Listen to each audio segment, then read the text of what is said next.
Hey Phil, I hope you don't mind. I brought some knowledge for your clients. It's actually I give them out to my clients as well to help them out with buying and selling, to know what to do, you declutter the house and all that. It's like a step-by-step guide. So if somebody wants it, let me know. I'll go deliver it right to them, okay? Thanks, man.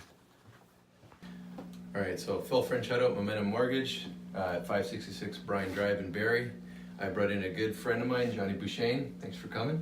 My pleasure. He's a real estate agent with Chay, and a good one at that. He's got his finger on the pulse of real estate. I just thought I'd bring him in to give everyone a perspective of what's going on in the market today. If we talk about the new government regulations, it's kind of a dead horse. Everyone's been talking about it.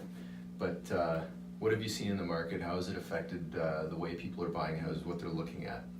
Actually, Phil, what's happening is it makes people reluctant. So what it is a bit of a beaten horse, because we talk about it. However, it will only affect maybe 5% of the people out there buying a house. And I won't elaborate on it because that's mortgage stuff and I do real estate. But if you want to elaborate as to what it is, and maybe you could talk about the differences if I was to do a loan before and what's happening now, because what came in effect is actually a stress test. So it existed before, but not for everybody. Now it does. If maybe elaborate on that, because that's your expertise. Absolutely, yeah. It used to be the way around the stress test was you would put, you go with a fixed mortgage and you'd be able to just get a loan based on your contract rate. You have to qualify at the contract rate plus 2% or the Bank of Canada qualifying rate at 5.14. Or whichever is greater. So it's a limiting factor, and that applies to all mortgages with the exception of some very specific lenders like credit unions, but that's more complicated than we're prepared to get into at this moment.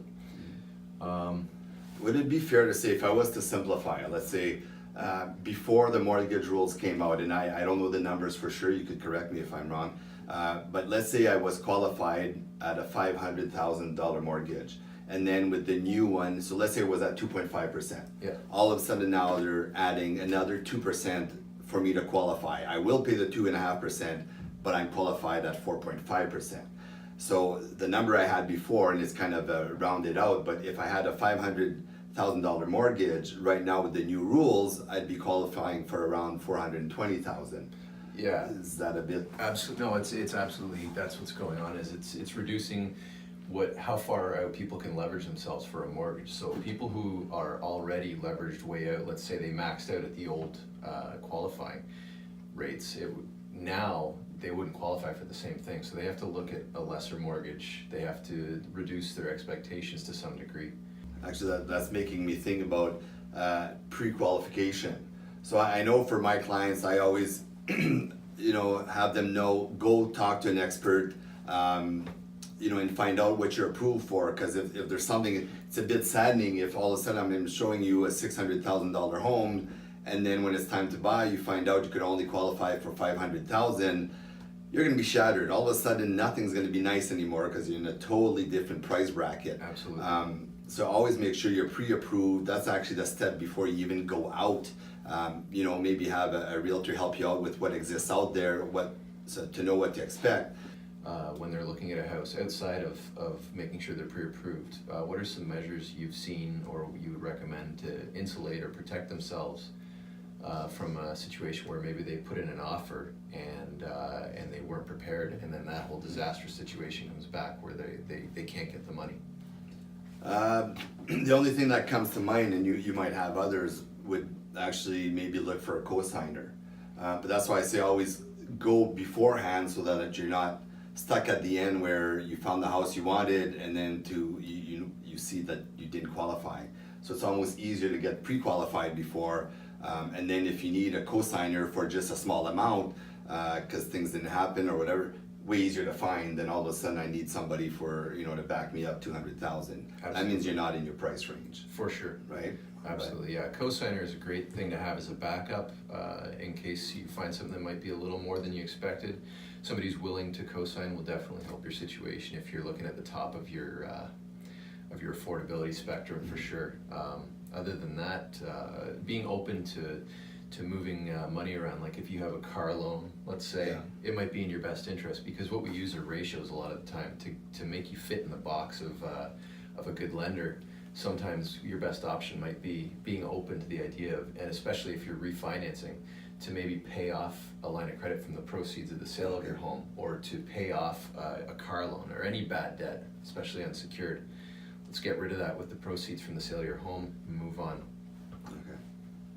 So for 2018, we're in the very beginning in February right now. What do you see for, from here on out, what do you see for 2018? Of course, if we had a crystal ball, it'd be way better, but there's always... You don't have one? No, I put an order in on Amazon, actually, and it hasn't come in. Yeah, and usually they get good ratings, but it's not working out for me. So, yeah, so meanwhile, there's a lot of speculations out there. However, there's no guarantees. It doesn't matter. If there was a sure thing in real estate, everybody would be doing it. However, as far as real estate goes for BARRIE, we've seen a steady incline for the last 15 years. I think now what's going to happen, because of the pricing, to give you an example, year over year, there was a 20% increase. Actually, if we're looking at a year and a half to 2 years, it went up when things went crazy and everybody kind of felt it as well. Prices went up 40%. Then everything stopped in April, and things went down 20%. So really, we're still 20% year over year from last year. So if you bought in the last 2.5 years or more, you're sitting on profit. There's no doubt there. Your investment really shot through the roof. So if timing, if you need that liquidity to get out of the house, or you need, there's money in the house, now's a good time to actually go and exchange, or either maybe downsize, and then all depends where you are in life, right? If the kids are gone and you want to downsize, now's a good time because you're going to get a good chunk out of the other house. The sad thing about people that were selling high, if they were buying within BARRIE or Toronto or whatnot, actually you wouldn't want to go reverse. We had a lot of Toronto buyers coming here because it was affordable. Huge, all of a huge. sudden they're selling their homes for over $1 million and buying here at maybe 400. Yeah, using BARRIE as a bedroom community. Exactly. Yeah. But if you were buying within the same community, it's all nice that you sold high, but you were also buying high, right? So there was no benefit. But now, and so they always ask, when's the best time to buy? Right now. It's always right now at the time you are, especially with BARRIE being what it's been, and there's a good history. There's no guarantees like anything else. We don't know the future. However, what they're anticipating this year is things will stabilize. So the prices we're seeing now, we'll see a bit of fluctuation, but they don't anticipate a lot. So That's good. So a that's stable kinda- market's a good market. So Yeah. So don't be, for people who are looking to buy and sell, don't be afraid to move, basically. No, it's a good time to do that. Also, a lot of people are actually, they're asking, should I be on the market now or should I wait for spring?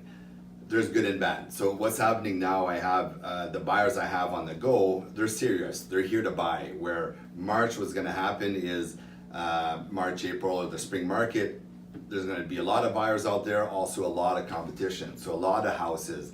And it's springtime, so it's nice outside. We're gonna have a lot of visitors that don't intend to buy. Yep. So there's traffic, but the serious traffic is actually looking right now. So right now would not be actually a bad time to list your house. With Johnny Beauchesne. If you want the marketing packages and everything and all that type of stuff. But yeah, if you're interested to know what we do, I could also go to your house and do a free market evaluation. What that helps you actually, as you have a house now, it would help you determine your budget later on. So if you know your house could sell for, let's say, around $550, then you do your numbers and come see your mortgage specialist, and then you could determine, okay, where do I want, what's my price range, right? Because it's nice to have the house and everything, but you don't want to be strapped up. It has to be comfortable. So I always say, don't go to your max, always go down a bit. Give yourself some room there, because once you move, you're gonna want to the furniture or whatnot, you're gonna want to do some improvements to the house, odds are. Yeah, for sure. We have and on the momentummortgage.ca on the website, they have, we've implemented a ton of great FAQ sections. We have a calculator. You can go online and see exactly where you stand financially within reason. And we have a pretty powerful lender base of over 50 lenders, from A lenders, B lenders, and even private if required. So, Johnny Beauchesne, thanks for coming in. My pleasure. To the Momentum Mortgage headquarters. You're welcome anytime, and check us out at momentummortgage.ca and check out Johnny. Diane Beauchesne, or you could actually just find us under thebeexperience.com. Thanks, Johnny. Thank you. Keep smiling. Ciao. So Johnny, I just wanted to touch on one more thing before we go here, and it's just that because the government implementations of their regulations and the rate changes almost on a daily basis at this point, it's just more important than ever for buyers and people who want to do home renos and refinance and all that, that they come in, they talk to us because we're educated and knowledgeable about the market, so that they have an idea of what they're getting into before they get themselves stuck in an unfortunate situation. So come on into 566 Bryan Drive, have a chat with us, and we'll help you move forward.